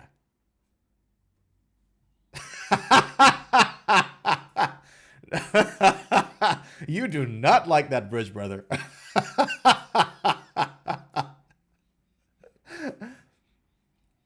But yeah, I thought it was an interesting guitar overall. Like, you know what I mean? And this is the thing, right? With innovation, when you trying to come up with something, um, sometimes it's good, sometimes it's bad. Like, not every new idea is a good idea. So that's for sure.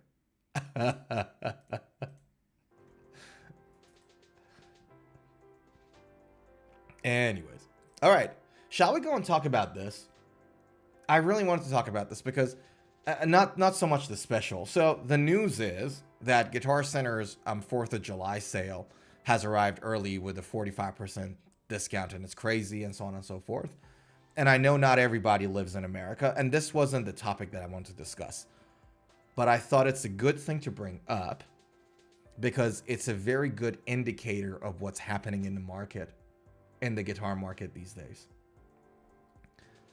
And I kind of hinted at it earlier on, you know, when you have a scenario with COVID kicking in and, you know, everybody having to stay at home in a lot of the world. I honestly don't know how it went down in Bahrain. I know in America there were a lot of lockdowns, especially in the more liberal states. In Australia, I know there was. Canada, I know it was. But because of that, people started to buy guitar and gear because they were all staying at home. And companies just kept pushing stuff out, until it got to the later stages of those lockdowns when the companies, you know, kept pushing stuff out and forced the retailers to buy. And they just flooded the market with gear, right? Gear, by gear, I mean like guitar gear, okay? If you just jumped on a string, on the stream, we're not talking about steroids, okay? They just pushed out a lot of gear and saturated the market. And then obviously the price of everything came down. But then also at the same time, after COVID, a lot of people were less well off financially. So they have like a lesser buying power, and a lot of stores were going out of business. It wasn't a good business. It wasn't a good market for sellers. And so what happened was a lot of these companies, and if you guys remember, Fender did a massive set of discounts shortly after the lockdowns were over, like 2-3 months out. Massive discounts because of that, because the market was flooded and people had less money. Some smart companies in that whole fiasco did something very interesting, and you guys tell me if you noticed it or not. You guys tell me if you noticed it or not. PRS, for example, came up with, I think, 3 or 4 new SE models. There were limited editions and there were actual like SEs. And you would think, well, why a company like PRS, or there were other companies too, would suddenly introduce so many affordable models at a higher rate than before? Because they predicted this. So all these specials that you see, all the very cheap secondhand market that you see these days, all these specials and all that jazz is because of all of the stuff that we just said. And some companies like PRS were smart enough to capitalize on it to sort of, push out all the affordable stuff out and new affordable models. And some companies were not. And those guys are having a rough time right now. Yeah.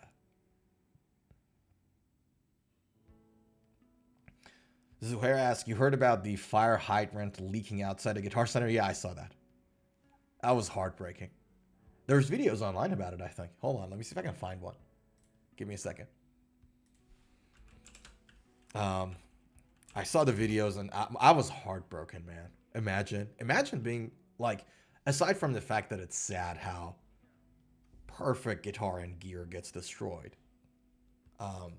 But imagine also being the owner of that store. You know, and a worker at that store. How sad is that? Guitar Center. Let's see if I can find it. There was one in November. I think it's that one, yeah. Hold on.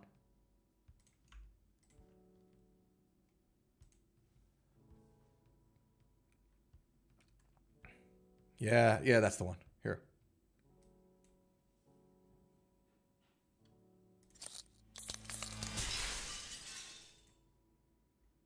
That's a Guitar Center. And that's the fire hydrant going off. And this is like the thing. I think, was this in LA? I thought this was in California. And one of the things I thought at the time, like when all the LA fires happened, was that, oh, look, like there's water in the hydrant for, you know, ruining a whole Guitar Center in November. But then there's not a single drop when the fires kick in. California fires. Isn't this sad? And that's a 5150 Eddie Van Halen amp there, right? By the way, this is such a sad scene, dude. Yeah. Damn. Yeah, dude. Yeah. The whole Guitar Center went down. So many good, like perfect gear. Great guitars, great amps. Just like master work, you know what I mean? Art, pieces of art. Just got ruined for nothing. For probably a loose screw or something on a freaking hydrant. Yeah.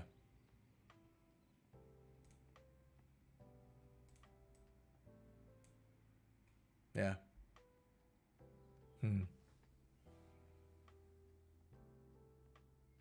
And those are the employees. The two of them are the employees.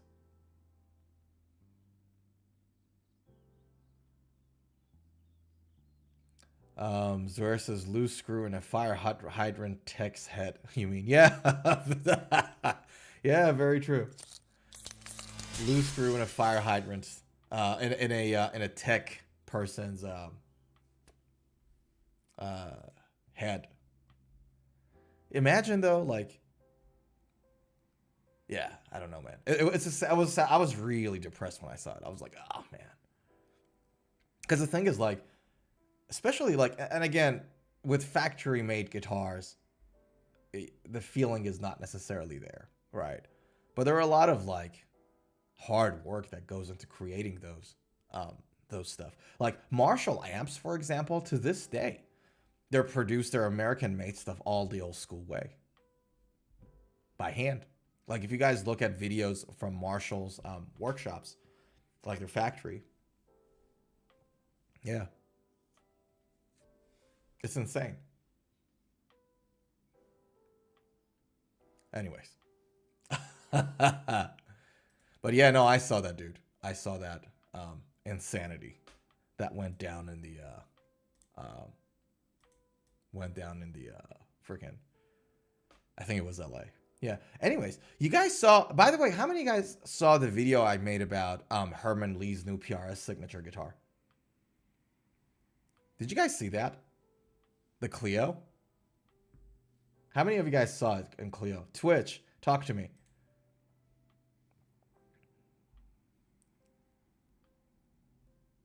Where's Twitch? Yes, hello. Hey, Twitch, tell me. How many of you guys saw the video I made about PRS's new signature for Herman Lee? The good old Herman Lee. Sorry, guys, give me 1 second. Somebody in this Twitch chat is just spamming it. Give me 1 second. I just got to block that guy. Give me a second. I quit? Like, I tried to play nice with you, but you're just being that way about it today, brother. There you go. Click. And then ban. There we go. Sorry, guys. This guy's been just spamming everybody with links and all that.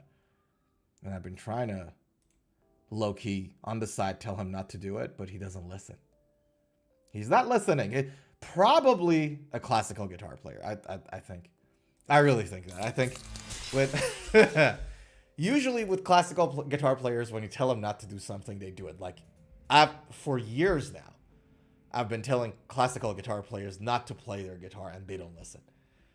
And so when something like this happened, when I tell somebody, hey guys, don't put links in the chat and all that, and they do it, I'm like, that's a classical guitar player for sure. Because for years, I've been telling these people to burn their guitars and throw it out there and just throw it in the street.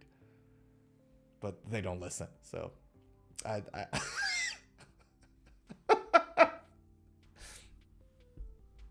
So yeah. So don't do it. Like, I'll tell you what this guy did. So I'm telling him not to post links, and then he does a URL, but he adds space bars before the name of the site and then the .com. So there was like a space there. So now the website doesn't recognize it as a link. And I'm like, I'm telling you not to do it. And that's a smart way around. That's a smart, like, not gonna lie. I was like, oh, okay. How did the link come up? And then I noticed there's a space bar. But don't do it. It's not a good thing. Zohair says, you make so many variety of videos. I only have been doing guitar covers so far. Were you always doing such variety of guitar music videos? No. I started to post YouTube stuff 3 years ago. And it's not like, you know what it's like, man? It's not like that I'm like, all right, let me now do this variety or that variety. For me, guitar, everything about it, playing it, making content about it, streaming about it, has to be fun for me and everybody else, right? It must be fun because, my gosh, like, why am I doing this then for? Do you know what I mean? And so for me, then, I look at a guitar news, I'm like, oh, that's a lot of fun to talk about. So let's talk about it. Or, oh, I've got this crazy idea about a metal song. Let me play that. Or, oh, let me cover that song. So then I post a video about that. It's about having fun for me. So the theme of all of this stuff that you guys see I do on YouTube is just for fun. Like, it must be fun. Which guitar magazines or site do I follow? So I follow Guitar World. I follow Premier Guitar. I follow guitar.com. I follow Ultimate Guitar. I follow Guitar Bomb. These are the main ones that I follow. And you edit all your vids yourself? Yeah. Yeah. I do. And everybody tells me you shouldn't. I just haven't figured out the right person to help me out with this stuff. And that's okay. It'll take a little time and it'll work out. Yeah. So, let me do this. Where are we? Hold on a second, because we wanted to talk quickly about this Clio. So anyways, I made a new video. I'll show you guys where it is. Hold on. For you to check it out. So PRS Guitars came out with this very wild, genuinely, insanely wild guitar. And I predicted it to be, it wasn't a clickbait when I said that on my YouTube video. I called it the wildest guitar of 2025 by far, and it wasn't clickbait. I really believe that. So I'm not gonna go into full complete details there. If you guys want to check it out, it's this video.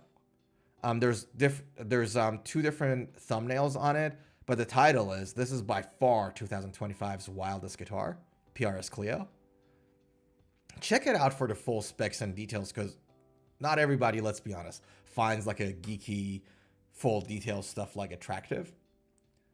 But for just like, you know, the sake of checking the guitar out, I made this video and I reviewed that guitar. it is, in all sincerity, wild. And let me tell you why. So,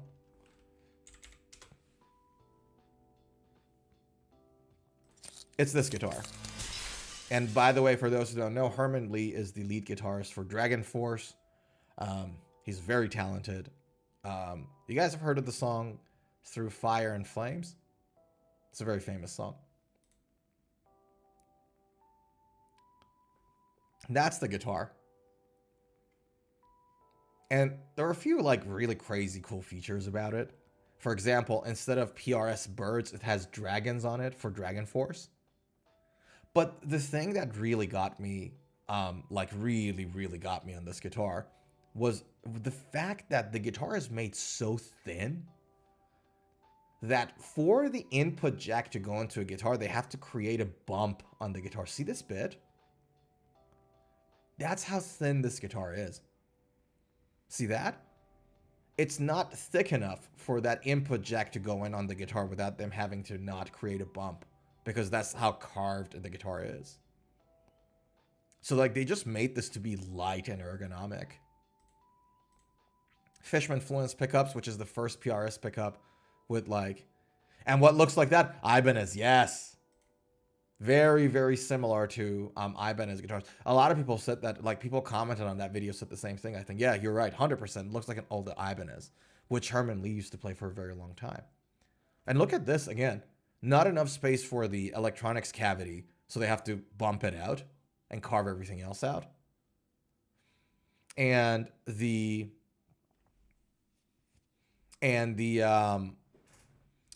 pickups don't consume, like they don't have like a space for a 9-volt battery. They're not powered by a 9-volt battery. It's a USB charged ion battery, and that's the USB port there. And there's like 13 different configs on the pickups and different voicings and all that. So if you guys are interested in this guitar, it's a crazy guitar. It's a wild guitar for PRS to make it like this. And it's $7,000 US. Pretty pricey. And can I say something? Can I say something? It's $7,000 and it's really pricey, but it's $7,000 in today's market. If today's market was 2019's guitar market, this guitar would sell for like $9,000. Yeah. Zuhair says, years ago I used to use Windows Movie Maker for editing videos. Yeah. It's a nice compact app. Thin, it looks like that. What looks like that? Ibanez? Yeah, Ibanez. Any idea how long USB charge lasts? No, I have no idea. I actually tried to look for it. I couldn't find anything. I would suspect that it shouldn't be any worse than a normal 9-volt battery, but I don't know. Don't like too much techie stuff on guitars. I agree with you. I am not a fan of this pickup configuration. Too much. Just the bridge and a neck humbucker would suffice. So I agree with you. There's some things on this are a little too much. But that's Herman Lee. Herman Lee is like that. That's like Steve Vai is like that. A lot of stuff on the guitar. They're from that school of thought, you know. They're from that school of thought. They just like a lot on the guitar happening. And I'm not a fan of that. I just want a neck and a bridge humbucker. Sometimes I don't even want a floating bridge, to be honest with you. It's just make the guitar harder to tune and set up. Very like time consuming to set up. But yeah.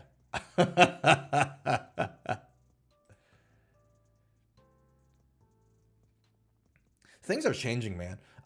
You guys know about a brand called Enya? Not Enya the singer. But there is this brand called Enya, and it's a Chinese brand, but they're producing guitars with inbuilt speakers, and their inbuilt speakers are not like toys. They're like actual, the sound quality is pretty reasonable actually. And the guitar sells for like $250 US. It's not pricey. It's made all out of carbon. So it's like there's no wood in that guitar. It's all carbon, neck and body. And as an inbuilt speaker, and you can play it through an amp as well. And it has so many voicings that you can change with an app. In a way, like that's not the future of guitars, but that is certainly a part of the future of guitars. Like, won't be long now till we have like a guitar with AI in it. And that guitar is like, itself, it might be a crappy plastic guitar, but because of the AI and the electronics in it, it sounds like a AAA guitar. Like, won't be long now that people like won't even buy guitars that is made out of wood. With the normal tremolo floating bridges, you got to be careful how much you use the whammy, right? It doesn't go out of tune. With the ones that don't have a locking nut, yes. With the ones that have a locking nut, no. Ideally, if it's like made decent, right? So let me show you. So with this, see this? These three, these are Allen keys. And what they do is that like they literally clamp down. There's this metal plate thingy and you tighten the screw and it clamps down on your string. So when you use the whammy bar, the strings won't go out of tune because the point of pressure is here where these screws are, not the tuner itself. So when you have a double locking tremolo system, like a Floyd Rose, like this, which has a locking nut, you don't have to worry about it. But if it is like this guitar, Tim Henson Ibanez signature. So if it's like this guitar, maybe a better photo would be nice. There we go. So let me move myself. If it's like this guitar, where you have a whammy bar, but you don't have a locking nut. See that? There's no locking nut. There's just a normal bone nut. But you have a whammy bar, you have a floating tremolo. Then yes. Then if you do it too much, the guitar will go out of tune. So those whammy bars are predominantly used for just creating a bit of vibrato and some like hit effects, but not so much to like do a complete dive. Like if you do dive bombs, no, these ones will go out of tune. Yeah.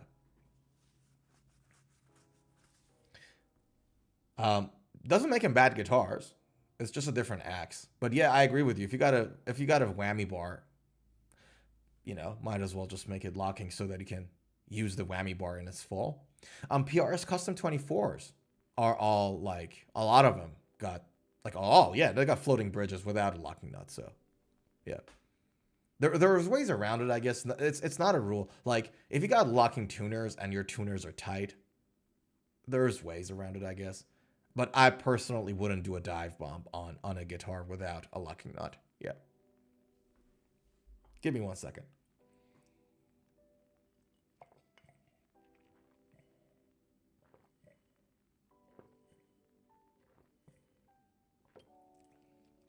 Oh, wow. Anyways. Yeah, saw the Enya some weeks ago. Those speakers must not be good. They're not ideal. I actually got one here. They're not the best. Obviously, it's not going to be as good as an amp. So no, they're not ideal. But it's not like some toy speaker either. It's like decent enough for you to take it out. I don't know, travel with it and play it. It's a very good travel guitar. Yeah.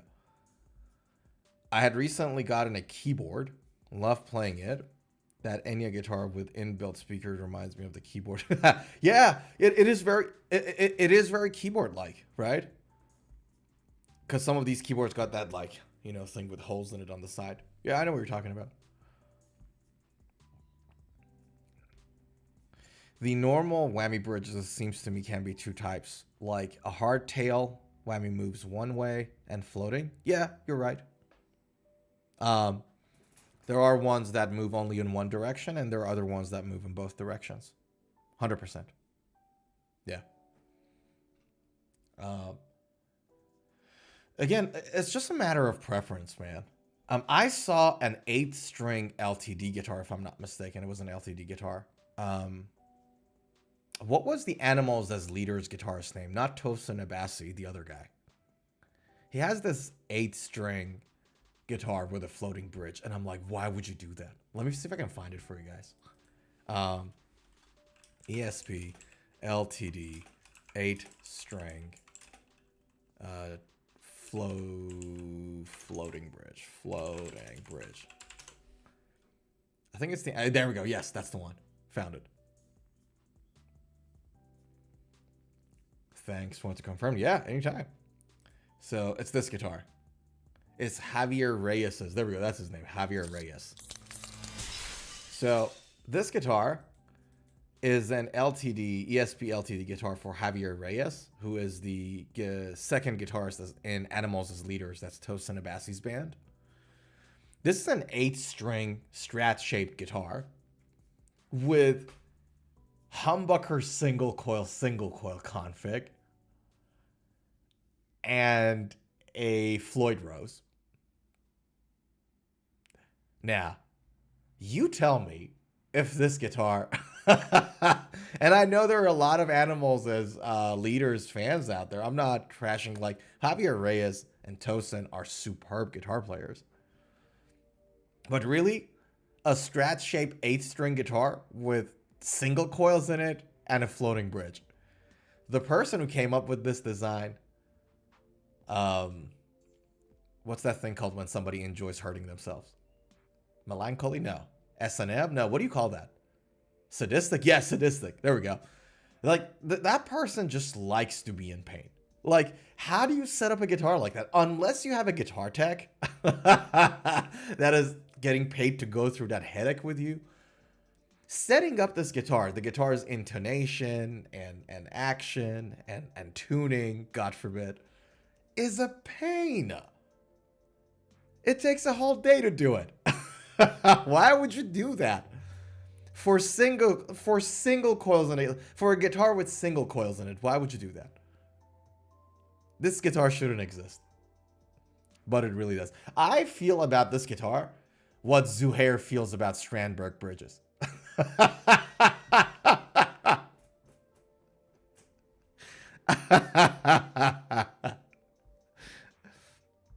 Zuhair says, I just learned this term, auto-sadism. Thanks. What is that? So automatically hurting yourself? Inflicting pain on yourself. Yeah, there we go. That's the one. That guitar reminds me of auto-sadism. Like, you just look at it, it speaks of it.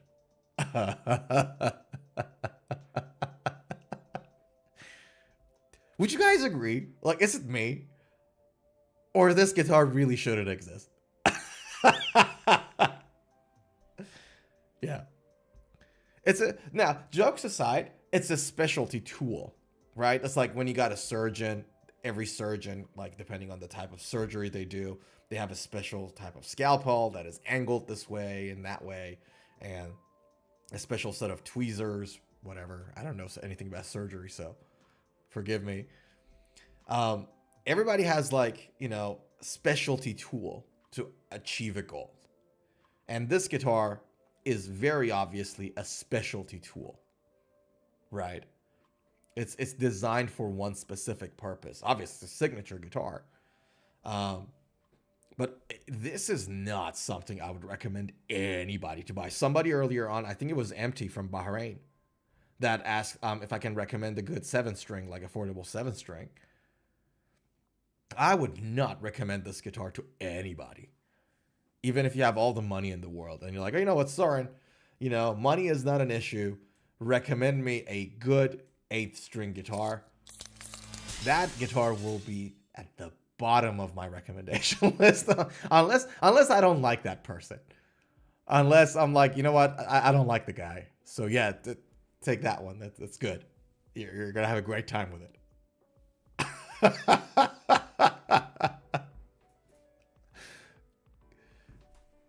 Who would do that? Yeah, exactly.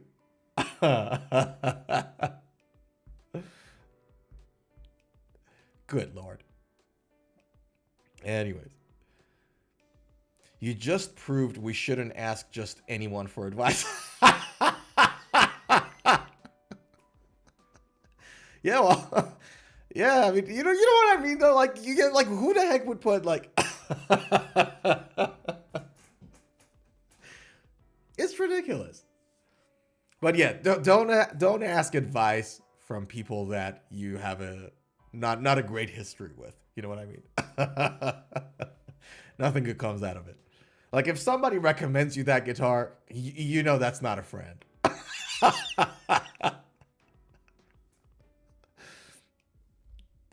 Ay. What can I say? You know what, man? I had other items on the docket to discuss, but man, it's such a good stream today. We didn't get to go through all the items on the docket, but I'm so grateful that you guys are here and having a chat with me. This is a lot more fun to just like have a set of, you know what, all right, we got a list of things to go through and we're going to go through them one by one and each should take 20 minutes. Do you know what I mean? I had other things to discuss, but this is so much more fun when you guys are around. God damn it. Thank you so much for hanging out with me today. I think it's just like, so, you know, I had like Strandbergs and Behringer and the new PRS and the guitar market, and I want to talk about the Jeff Beck's Oxblood and all that jazz. But you guys are killing. You guys are killers. Love hanging out with you guys. So yeah, man, I'm gonna probably leave it here. I think we've been on for about 2 hours now, and I'm gonna kind of leave it here and bid you all farewell. But with that said, before you go, thanks so damn much for hanging out. Remember, it's the weekend. Pick up that guitar, have fun with it, live. Look, live is what I'm trying to say. Right? It's the weekend, baby. Have a drink, pick up the guitar, go crazy, do what you want. Do not ask for anyone's permission, is what I say. So, with that said, you guys, thanks so much for hanging out. If you haven't, subscribe to the channel, and I'll see you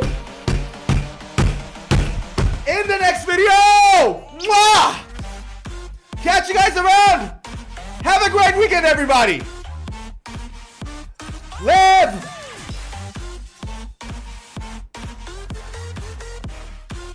Take care. I'll see you next week. Mwah!